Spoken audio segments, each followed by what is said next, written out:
Hi FlossTube, and welcome to Fairy Tales and French Knots. I'm Erin, and this is my channel about cross-stitch, where I'll talk long enough to make my family wonder what I'm up to, but short enough that you can watch me on your lunch break.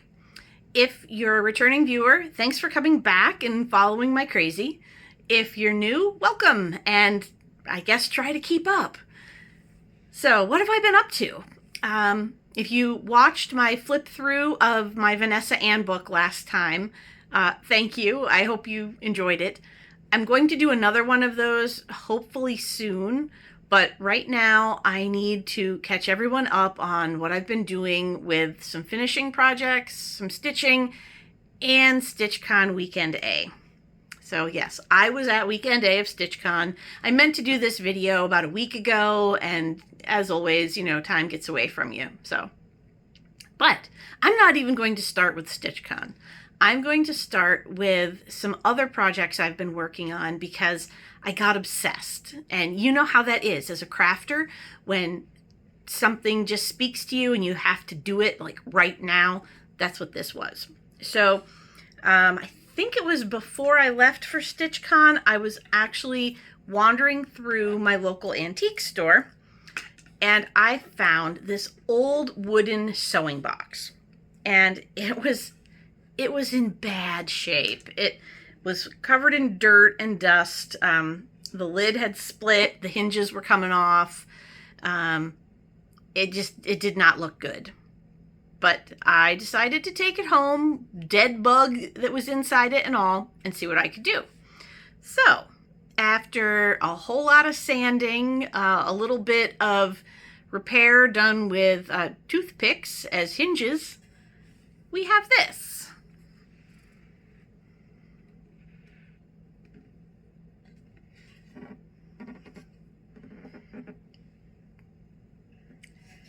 Isn't she pretty?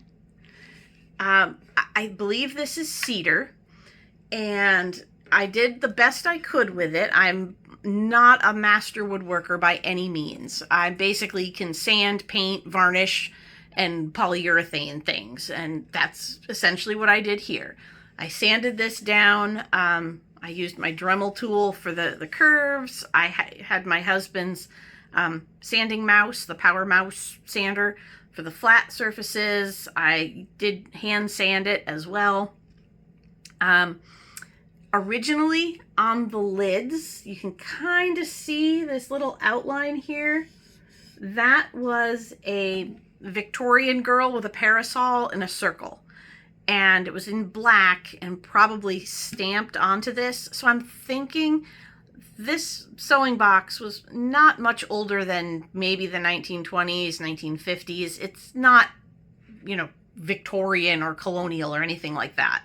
But yeah, when I sanded the surface, the black paint came off. And at first I thought I could sand around it or somehow, stencil it back on with a Sharpie. That was a bad idea.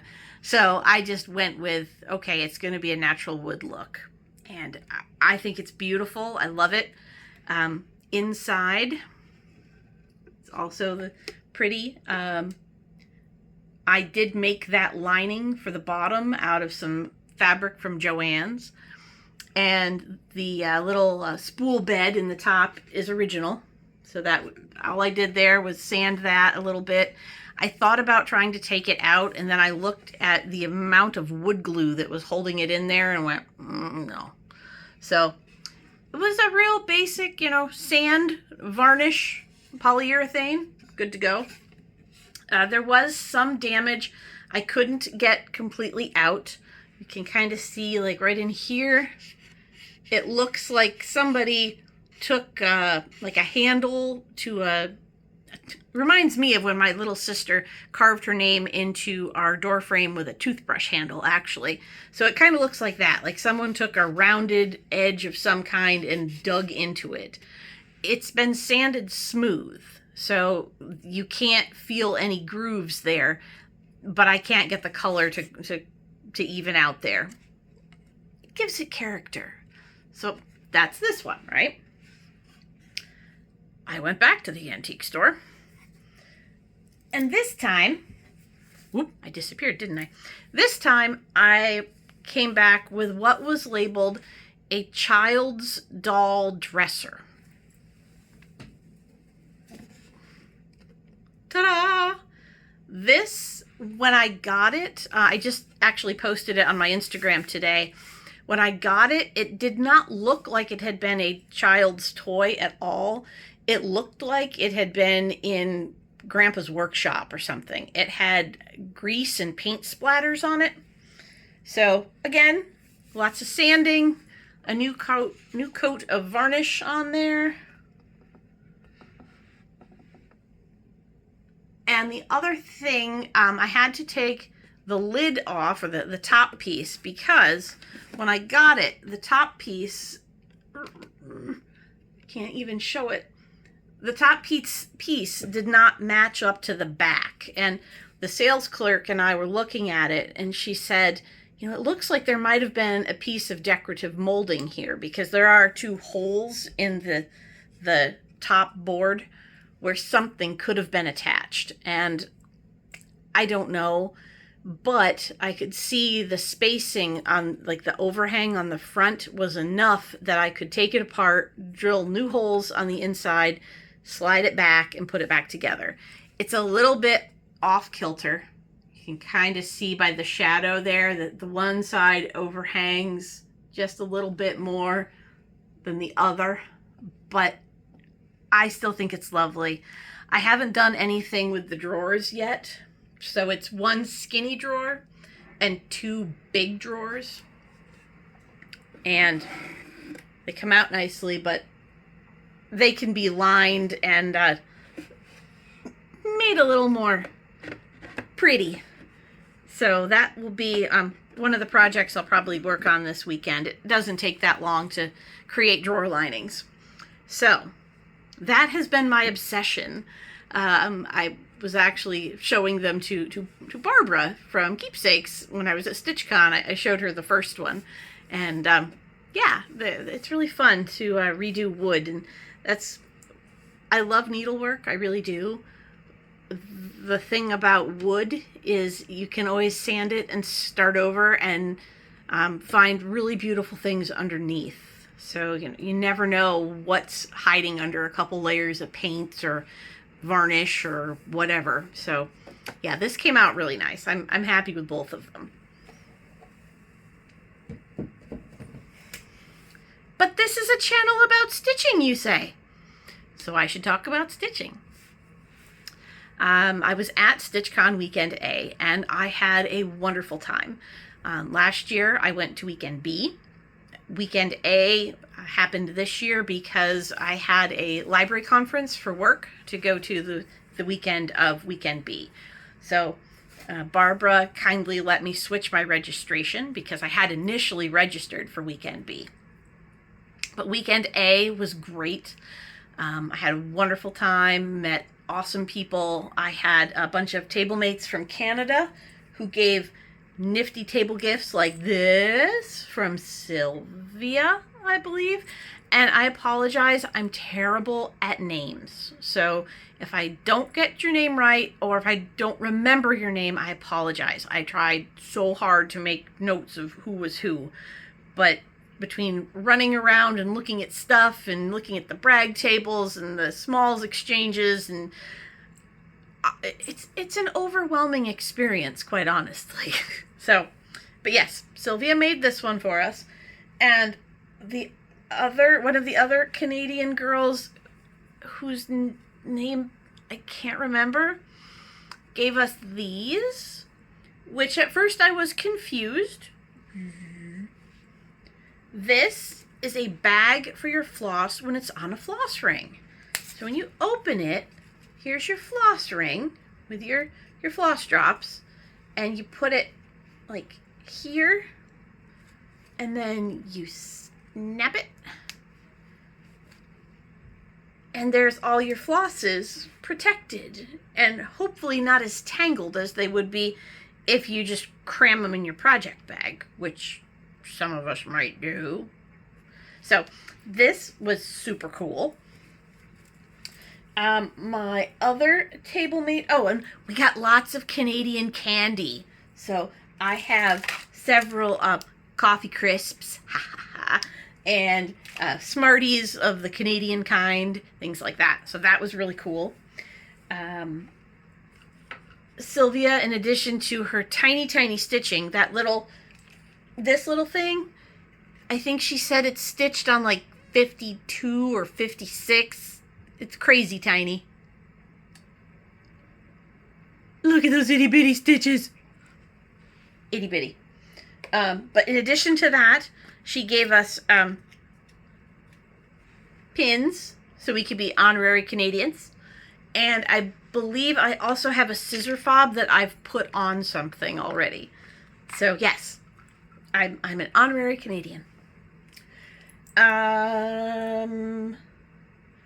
One of my other table mates, Amy, gave us these lovely thread beds, which also have a little magnet in them, so you can hold your needle on your thread bed, also Canadian.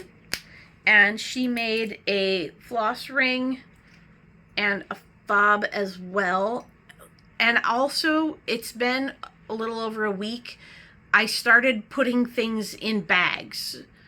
And sometimes I put multiple things from different people in the same bag. So if I'm attributing things incorrectly, again, apologies. So I have all those.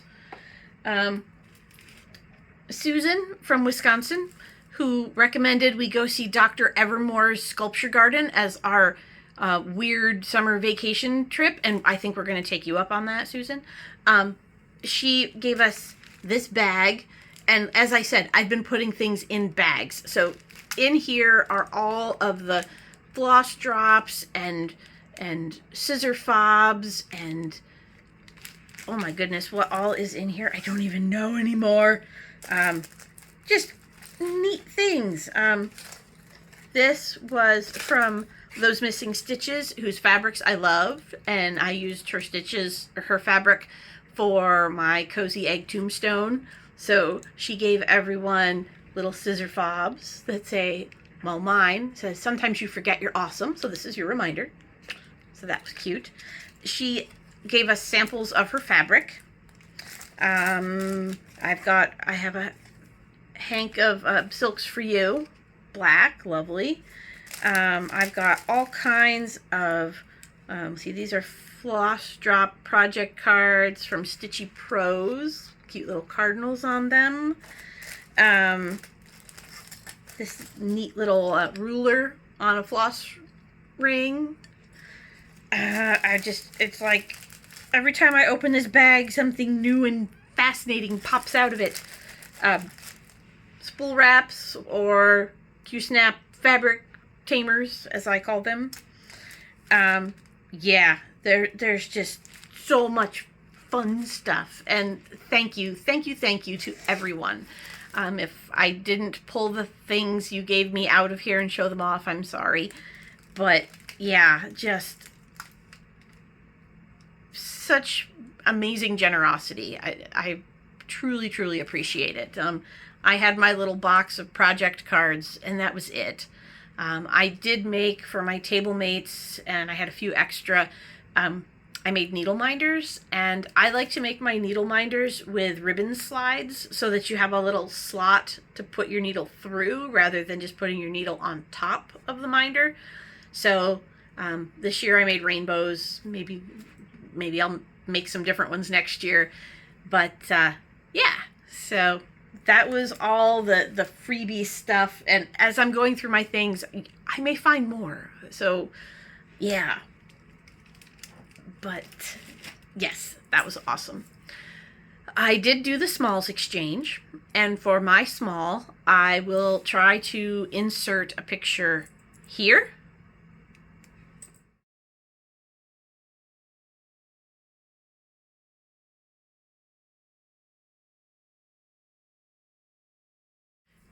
So my small was a what was it called? I think it's called the Snow Scissor Fob by Shepherd's Bush. But instead of making it into a scissor fob, I made it into a flat fold because it was during my flat fold phase. And then I also made a snowman scissor fob and some counting pins, and I found some DMC floss that kind of had the same color theme, some light blues and purples, and then I put them in a tin that had teal and purple and white snowflakes on it. So it was, winter but not Christmas for people to choose. And then I picked this lovely bag because I too like winter, but I like Christmas too. And these were from Amy, and she made these sweet little pillows that will look perfect in my dough bowl, which is currently empty. I can't put them in there now because it's not winter. We've got snow, and we've got this one with the little trees. I think they're trees. And this one that says winter. And I love these because I can put them out like after Thanksgiving and leave them up until March. And she also included kind of similarly the, can't get the little bag open, some needles and a little snowman scissor fob. So yeah, it's like I kind of got what I gave, which is pretty cool. And these are really lovely. So it was a great exchange. I had a great time with the exchange this year. Oh, I dropped a pillow. Okay. So they're all back in their little bag now. And they will go out in winter, which it isn't now. Unfortunately, it's close to 100 degrees here in upstate New York. So I could really stand to have some winter, but I don't have any now. So, shopping. Yes, I did some of that. So if you don't like to see stash and haul, I apologize, but I have to show some of this off. I mainly stuck to fabrics because I have a weakness for fabrics, and I didn't even buy that many of them. So in terms of patterns, I bought 2. I picked up Compass Rose by Salty Stitcher Designs.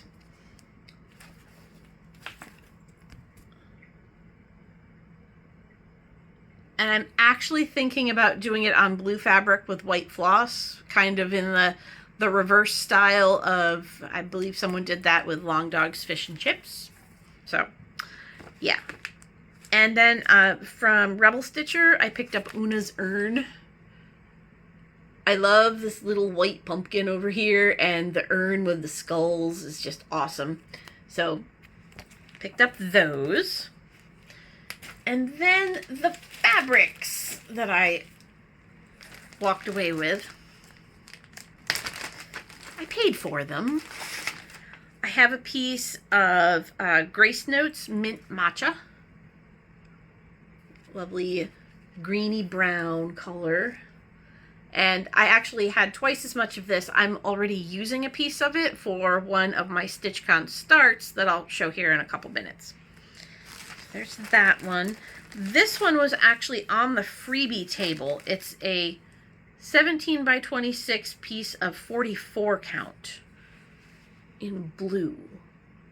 And I love a good blue fabric, so I got that.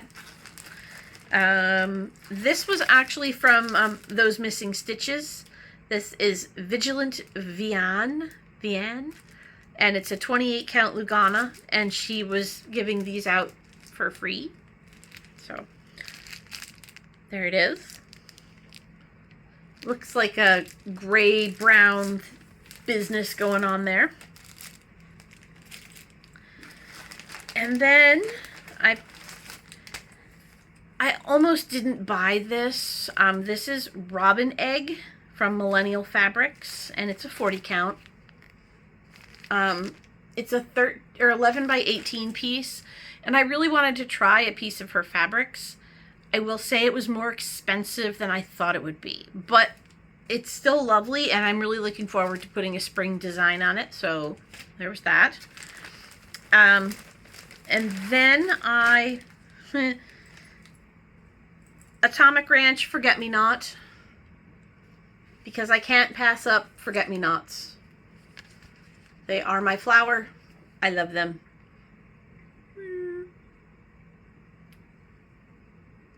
It's a kind of dusty blue, little bit of lavender undertone, exactly as it should be for a forget-me-not. So, picked up that.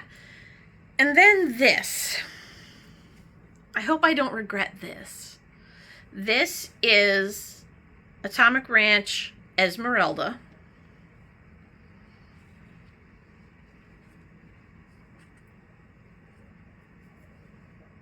It is beautiful. It is a 28 count. Yes. So there it is. It shows better if I leave it folded in half so you get the true essence of the fabric. I bought that with an intent to start, and I kind of want to start it like right now. Whispered by the Winds, Andromeda, the Chained Maiden. Yes, I believe that would be who that is. Yes, Andromeda. So this is the pattern. And it's going to go on this, which the blue, green, blackness is just stunning. The pattern actually calls for 28 count black, but that's boring. When you have access to all these lovely overdyed fabrics, why would you use black? Just plain old black. The pattern is also from 2001, which could explain why it calls for plain old black, because all of these hand dyes and things were not quite as vibrant and popular and available as they are now. So yes, Whispered by the Winds, Andromeda, going to go on Atomic Ranch's Esmeralda. So there's that. Now let's talk about raffle baskets, shall we? We shall. As you may recall, when I did my recap of Celebration of Needlework, I told you how I had won 2 raffle baskets. 2. So last year, let me back up for a minute. Last year at StitchCon, they did raffle baskets. Everybody's, however many raffle tickets you bought, all went into the same bucket, and they just started drawing tickets. And whatever you got, or you didn't. This year, Barbara changed her setup, and you could put tickets into individual baskets. So if there was something you absolutely did not want to win, don't put anything in that basket, and you won't. I personally like that setup a lot better. So I bought, just like at Celebrations. I mean, again, I know we had an auction outside of the raffle for the service project, which was beds for sleepyheads, to purchase beds for families who are just getting started out again in a home after being homeless or, disadvantaged in some way, and they need furniture for their house. One of the hardest pieces of furniture to get is often a bed and mattress because of, health and hygiene concerns. So Barbara partnered with a group that provides furniture as well as beds to people who need them. And for $250 approximately, they could buy a bed for a child, or I would assume an adult too. So there's the auction to benefit that, and all the money from the raffle baskets goes into that project as well. Now, again, just like with the silent auction at Celebrations, I know that the auction prices often get out of my comfort zone. It's not because I don't support the cause and the project.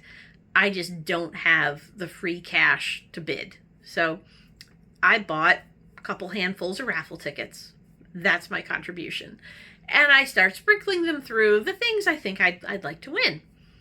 And one of the first baskets they drew was so the baskets were put together by employees at Keepsakes, and they were labeled according to whose they were.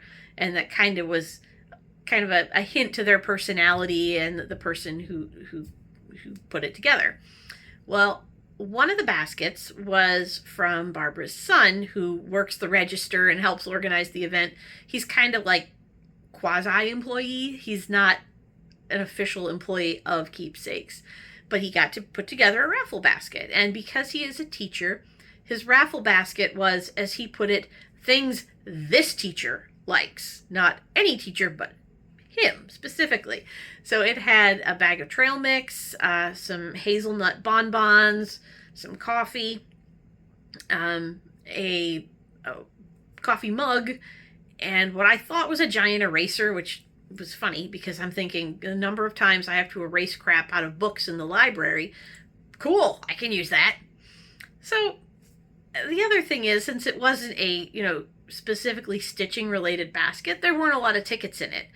And if there's one thing I know about raffles, if there's a basket without a lot of tickets in it, put some in because your odds are better. Guess what I won? I have Brennan's basket with coffee and chocolate and trail mix.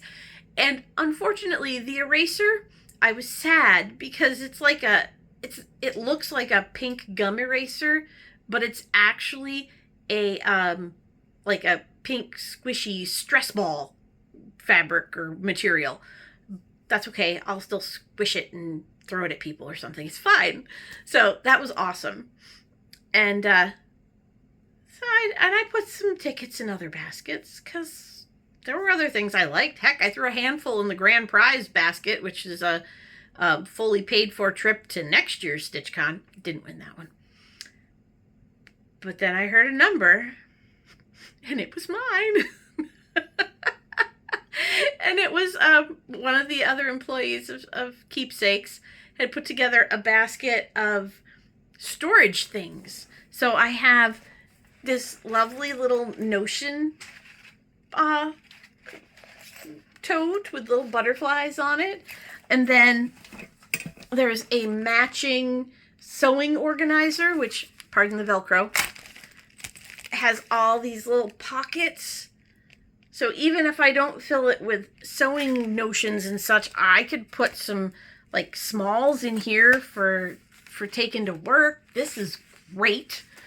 And it also had a clipboard, handy dandy. I can't turn it over because right now I'm using it. It's got a pattern on it.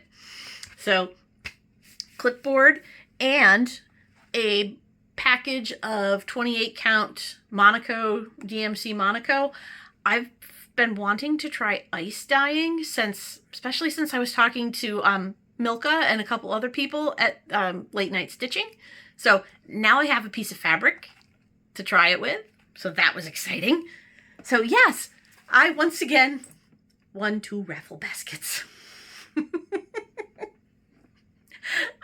I mean, I'm really excited that I did, but it's kind of embarrassing to have to do it, to go up there twice. Oh well. Oh, the other thing I should show off, my last little bit of haul, and the reason why I love the clipboard so much is that all weekend I was watching people with pattern holders. And finally I went in and I bought this lovely cedar pattern holder. I believe it's made by some woodworkers in Kentucky. They didn't wood burn the bottom or anything, so I don't have the shop name, and it's got a little magnet on it and a slot for your pattern. If you have your pattern on a clipboard, it fits so perfectly. So I have a new arrangement here in my stitching zone. So that's all of that. And I was also enabled.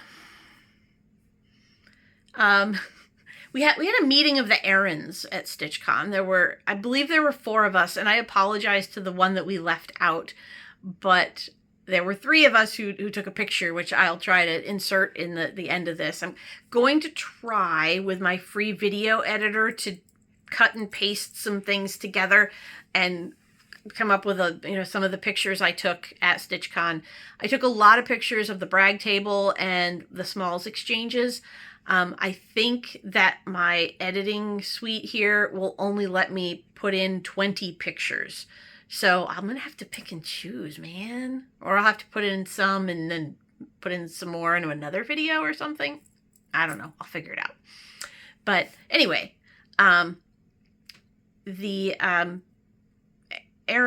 errands is from the Hathaway Stitchers, and she introduced me to fabric from banana oil. Actually, Erin and Amity both were showing off banana oil fabrics. It got here today, ladies.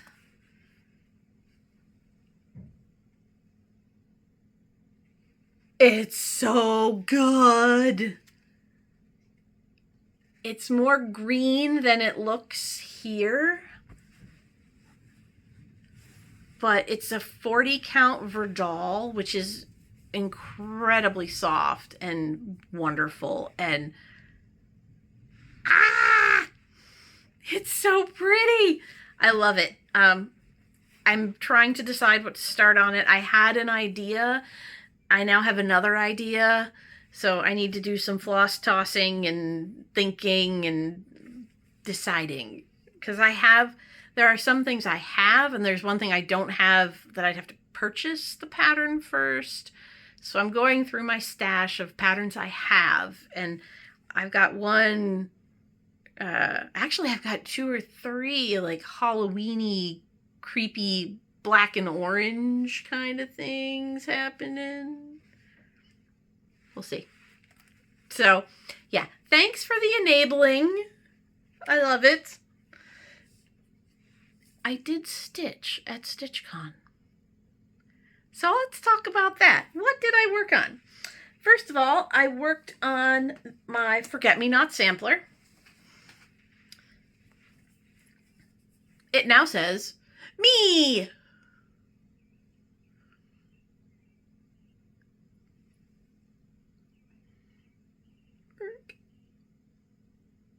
So there's that one. Let's see, what did I get done? I got done a whole bunch of the dark blue, some of that light blue ribbon. There's actually a yellow motif right in here that I did just so that I could line up the me properly. Apparently I can only say me when I can see my own face on camera. So there's that one. I worked on Of Female Arts by Primitive Needle. And I also worked on that while I was at a library conference at the end of this week. So this has gotten some more attention than it got at StitchCon. But, oh, there's a thread in the middle of it. There is Of Female Arts.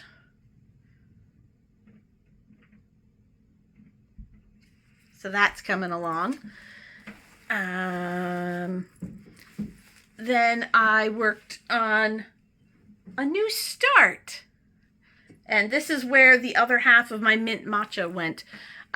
We decided to do a stitch along of Lucy Beam's Pray For Me series. I'm stubborn. So apparently my daughter's dropping things upstairs. This is Pray For Me, I'm Stubborn. There's the pattern.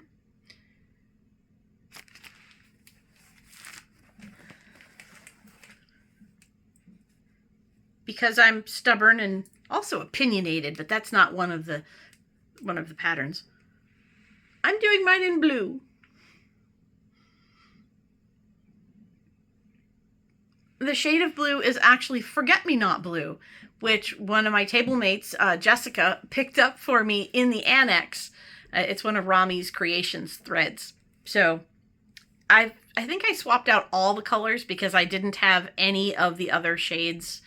But it's still the called for, or the same color palette with green, brown for the words, and some little yellow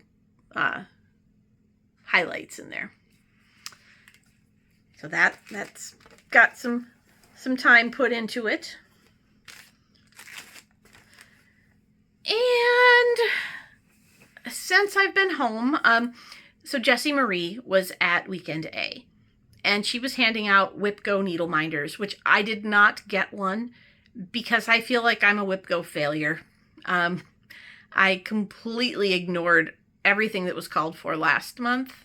One of the patterns, or one of the numbers that was called this month, was my Primitive Hair Sleepy Hollow. So I took it with me to StitchCon, all the way there and back, and I pulled it out of the bag once, looked at it, and stuffed it back in. So since I've been home, I told myself, you need to work on this for at least a couple lengths of thread for June. So here is Sleepy Hollow. I've been working on this white placard, which is going to say Katrina Van Tassel when it's done. It's all white, and then you backstitch her name into it. I think I've decided the reason I don't love this pattern or this design is because it's movie specific. I love Sleepy Hollow. I love the story of the Headless Horseman. I actually like the movie as well, but to anyone who hasn't seen the movie, that doesn't make sense. So it's a tiny, nitpicky reason not to work on something, and it's almost done. So I really ought to just buckle down and do it, right? So that's what I'm going to do. I'm going to get off this video.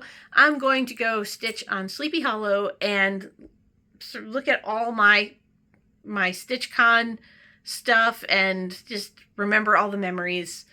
If I met you at StitchCon, I'm so glad I met you. I love StitchCon people. Everyone is welcoming and fun, and I will admit by Sunday I'm kind of on overload, and usually by about 10 o'clock every night. I don't know if I'm getting too old for the late night room or what, but eventually the low din of everything just kind of puts all my circuits on overload.